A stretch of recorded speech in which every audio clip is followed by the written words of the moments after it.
Okay, good morning. I'm Bill McGinnis, President and CEO of NTS, and it's an honor to be back on stage. So I'm going to tell you a little bit about the NTS story.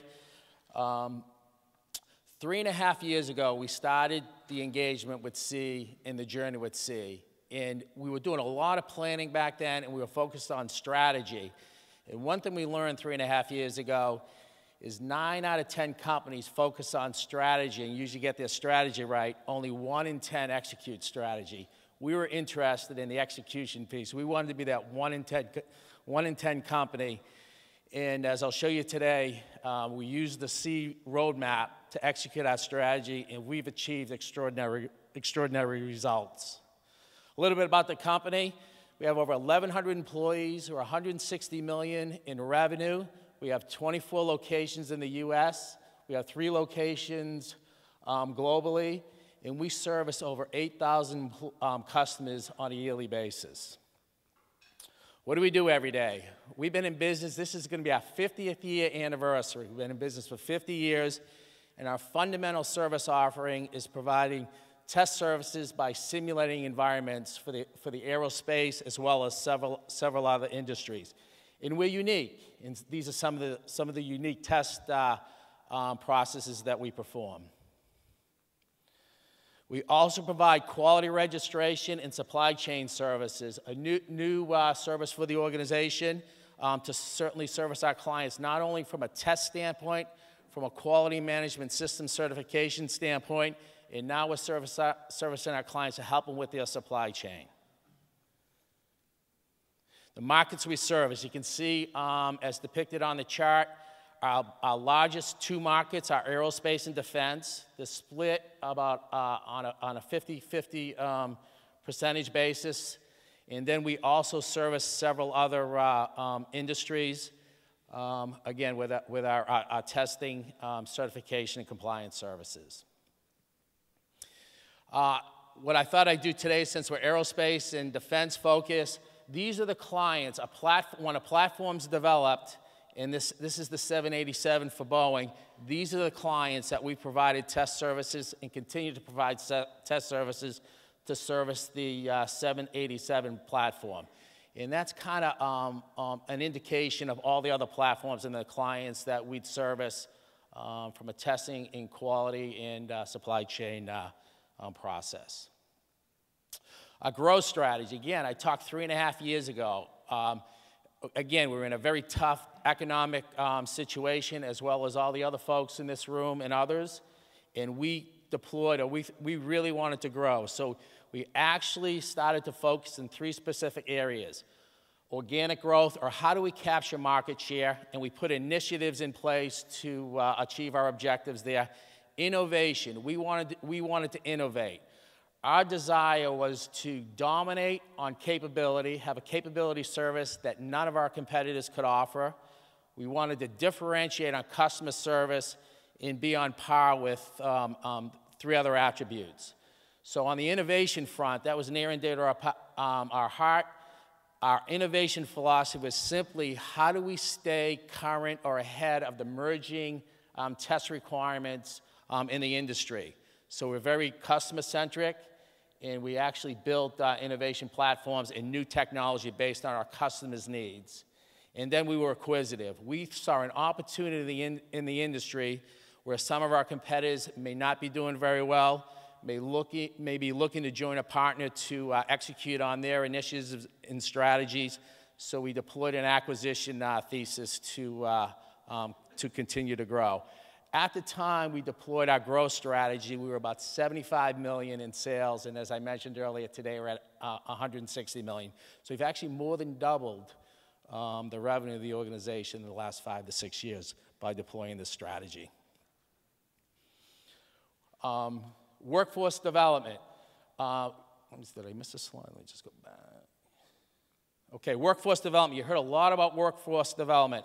Part of our execution of strategy was to drive performance through all our facilities, our divisions, and we were going to drive performance using our workforce. So some of the activities we deployed to drive our workforce is, first and foremost, we needed to communicate the strategy. So we got out there as an executive group and visited every facility. We explained our strategy. We explained how it worked. And we actually started to teach the organization using the skills and tools we learned from the C process is basically how to execute, be empowered, and develop skills to drive our processes so they align with our strategies so we can grow. We've actually recently formalized that process, and we've actually developed a training institute to continue to grow the skills of our workforce and help us deploy strategy. So we're pretty excited about the workforce piece. That was the seed roadmap, and you've heard a lot of people talk about it, that fundamentally changed our ability to grow and execute strategy. And I'm going to show you some results of what our workforce has done for NTS. And Dwight mentioned in the talk yesterday he'd be embarrassed to show you pictures of our machine shop in the past, but I'm not, because wait till you see oh, well, that was let me just go back to where we were. This is where we were. We deployed an enterprise process for the organization where we brought employees together to basically take a look at processes as part of our supply chain and actually increase some of the areas where we're having problems executing. And we basically identified the machine shop as an area that we could really deploy some of our success strategies. And this is where we were at our Boxborough facility. And just to kind of give you a picture of where we are now. And I'm going to show you some of the results that we've achieved by deploying success skills and processes in the organization. And we're actually deploying this across the enterprise. So we're focused on our other 24 facilities. We've just recently been certified in Boxborough and facility, so we're really proud of the certification process. We've identified 10 processes that we've actually matured to a process level 3.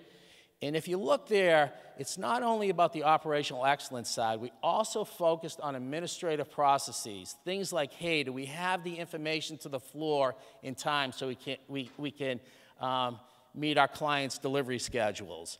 Are we basically using our skills and our tools and our capital equipment to increase our capability and our capacity? So we've been driving this process again for 3.5 years, and I'm proud to announce we've just recently been certified both in California and Massachusetts. Overall results of the certification process, again, we've passed all, this is the SEED roadmap. The processes that we're certified on the leadership and culture, workforce development, operational excellence. We passed in all areas with no findings. The auditor was just a terrific individual to work with, and he was pretty excited about the commitment our employees made and the results we received. Business results, and this is, to me, what it's really all about. At the Boxborough facility, as a result of our workforce an empowered workforce, the commitment of our workforce. We increased on-time delivery in Boxborough 54%. Talking about the machine shop, we increased the machine shop on-time delivery for this quarter 100% with a first pass yield of 100%. So basically, our machine shop, as we build tools and jigs to hold our clients' products so we can test them, they were basically delivering on time now to actually, it was a gap in our process to allow us to meet our on-time delivery process for our clients in a big way. We increased our lab accuracy in our EMI department 73%. These are real numbers. These are real numbers. And a little adjunct to that, we also, as a result of some quick changeover activities we did at our Boxborough facility in our EMI department, we introduced a tool crib. We increased our capacity in our EMI department $100,000 a month without adding any capital equipment or adding new staff. So those are some of the results we received by implementing the roadmap. At our Fullerton facility, we increased client advocacy recommendations 25%. And what I mean by that, and you heard me talk about we wanted to differentiate on customer service, we asked every one of our clients we service, would you recommend us to another customer? We figure that's the most revealing piece. And our recommendations from our clients have increased 25%. That gives you an indication of the service we're providing today compared to 3.5 years ago. We increased revenues at our Fullerton facility 19%, and we actually reduced, after making a considerable investment in our workforce development side, in our processes, we've actually reduced cost of goods sold 2%, and we see some incredible opportunities to continue reducing our costs, which will allow us to pass it on to our clients, and we believe will allow us to increase our growth, which is aligned with our growth strategy. So with that, I want to thank everybody again. I really appreciate the time to tell the NTS story. Hopefully, I'll be invited back here in the future so I can continue the process, because it is a continuous process. So thanks, everybody.